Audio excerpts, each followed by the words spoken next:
हम बाहर से सब्जी खरीद के खा रहे हैं जिसमें केमिकल होता है।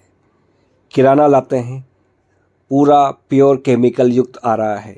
जनरल आइटम्स में केमिकल है। बाहर से खाना खा रहे हैं, उसमें केमिकल है। तो इन केमिकल से बचे कैसे? केमिकल तो खाना ही पड़ेगा, यह हमारी लिए एक मजबूरी हो चुकी है। परंतु इन केमिकल से बचने के लिए आयुर्वेद में एक फॉर्मूला पहले से ही हमारे महर्षि ऋषि मुनियों ने हमें दिया है, परंतु जानकारियों की कमी के कारण हमें आज अज्ञानतावश बीमारियों के जंजाल में फंसना पड़ रहा है। आइए हम जानते हैं, कॉपी पेन ले लीजिए और हमारे साथ जानिए कि इन विषैले पदार्थ को खाने के बाद भी आप कैसे बचे रहेंगे, ताकि आपकी बॉडी ऑटोमेटिकली टॉक्सिन्स को बाहर निकाल दे, जहर को बाहर निकाल दे और आपकी बॉडी में पूर्णतः स्वस्थता आ जाए और टॉक्सिन्स को बाहर निकाल दे। आइए जानते हैं किस प्रकार से आप बाहर निकाल सकते हैं। आप एक कॉफ़ी और पेन साथ में लेकर बैठिएगा और हम एक सार्थक चर्चा करने जा रहे हैं। 7 चीज़ें बताएंगे और अगर डेली रूटीन की लाइफ में आप ले लेते हैं तो आप कभी भी अस्वस्थ नहीं होंगे, बीमार नहीं होंगे। क्या सब्जियों में जहर नहीं परोसा जा रहा है, केमिकल नहीं है?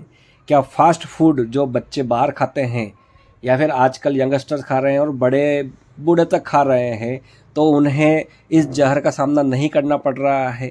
फास्ट फूड तो हालांकि बैन कर ही देना चाहिए सरकार, परंतु इन सभी से हम कैसे बचे रहेंगे, आइए जानते हैं।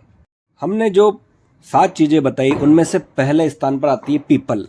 यदि आपके घर में पीपल है, नहीं है, तो पास में पंसारी की दुकान पर आपको ज़रूर मिल जाएगी। तो आप पीपल द्वारा बिल्कुल पूर्णतः स्वस्थ हो सकते हैं। पीपल को खाने का तरीका क्या है जो कि टॉक्सिन्स आपके शरीर से निकाल दे? 2 पीपल लेनी है, रात को दूध में गलाकर और उसे उबाल लेना है। उबाल कर उसे पहले खाकर और दूध ऊपर से पीकर सो जाना है। इस प्रकार से पीपल का उपयोग आप कर सकते हैं। दूसरी औषधि है काली मिर्च। काली मिर्च को सब्जियों में भी खाया जा सकता है या फिर इसको बांटकर रात को शहद से चाट कर भी सो सकते हैं, जिससे सर्दी जुकाम में फ़ायदा मिलता है और यह एक बेहतरीन औषधि है हमारे शरीर से जहर निकालने के लिए। तीसरी औषधि है घी। घी हम डेली रूटीन लाइफ में यूज़ करते हैं, परंतु आजकल डॉक्टर वगैरह हमें, एलोपैथी डॉक्टर हालांकि कहते रहते हैं कि घी यूज़ नहीं करना चाहिए। जी, घी यूज करना चाहिए और यह एक औषधि है, इससे अच्छे मात्रा में आप उपयोग करें। गाय का हो तो सबसे बेहतर है। चौथी औषधि है मधु, हनी, शहद। शहद का इस्तेमाल कम से भी कम हमें सर्दियों में ज़्यादा से ज़्यादा करना चाहिए, इससे कफ की मात्रा कम होती है। साथ ही यह एक बेहतरीन औषधि है टॉक्सिन्स को बाहर निकालने के लिए, बॉडी डिटॉक्स करने के लिए। इसके बाद 5वें नंबर पर है सौंठ या अदरक। दोनों ही एक ही रूप है। अदरक है तो आप चाय में डालकर इससे ज़्यादा से ज़्यादा यूज कीजिए और अपने टॉक्सिन्स को बाहर निकालिए। इसके बाद 6ठे नंबर पर आ जाता है सेंधा नमक। सेंधा नमक एक वरदान है। 2 सफ़ेद जहर बताए गए हैं आयुर्वेद शास्त्र में। 2 सफ़ेद जहर में से पहला है सफ़ेद नमक, दूसरा है शक्कर। यह दोनों सफ़ेद जहर हमारे किचन से तुरंत बाहर कर देना चाहिए। इसका तोड़ क्या है? नमक का, ख़ास तौर पर नमक का है सेंधा नमक। सेंधा नमक को हमें सब्जियों में और हमारे किचन में यूज़ करना आज से प्रारंभ कर देना चाहिए। और लास्ट औषधि है मक्खन। मक्खन आजकल युवा पीढ़ी और बच्चे भूल चुके हैं।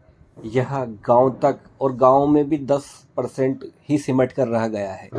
हालांकि मक्खन पुराने ज़माने में बहुत ही चाव से खाया जाता था और वह जानकारीवश या उन्हें अज्ञानतावश भी कह सकते हैं, तो वो टॉक्सिन्स को बाहर निकाल देते थे और 100-100 साल तक स्वस्थ जीवन जीते थे हमारे पूर्वज, बड़े बुजुर्ग।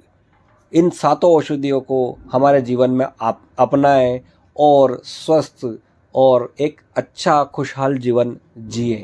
7 औषधि हमने आपको बताई है, यह घर में रखें और डेली रूटीन लाइफ में इसे इस्तेमाल ज़रूर करें।